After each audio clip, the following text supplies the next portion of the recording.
Why is it that one day you feel motivated by someone and the next day the same person makes you feel like you are nothing? Same phone, same life, same you. But suddenly you feel you're behind in life. So what changed? Them or the way you are thinking? Because I have been feeling this a lot lately. Sometimes I see people doing better, growing, and I feel very motivated, but sometimes I see the same thing, but I just feel very low, like I'm not doing enough, like I'm doing something wrong. But I realized comparison is not the problem, but the way we use it is. We all compare. I do, you do, and that's normal.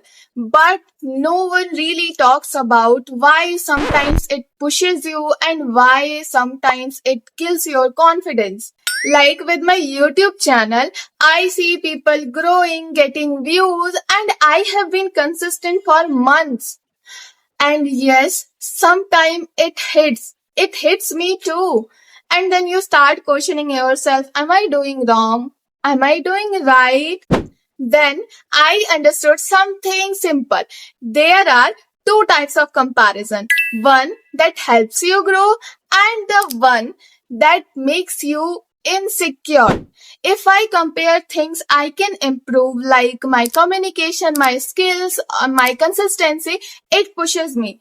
But if I compare things I can't control, like someone's face, their natural personality, their life, it just drains me.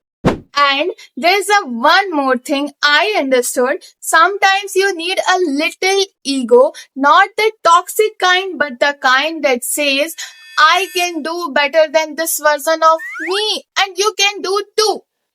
If someone says you are not good enough, don't sit and feel bad. Take it personally, not to prove them, but to prove yourself that you can do anything. If someone says your communication is weak, good. Now you know what to work on. If someone says you are not good at something, good. Now you have direction. This kind of ego never destroys you. It builds you. So, comparison is not bad. It can either make you insecure or make you better. It depends what you choose to bring from it. So, that's it for today. I will see you tomorrow. Bye bye.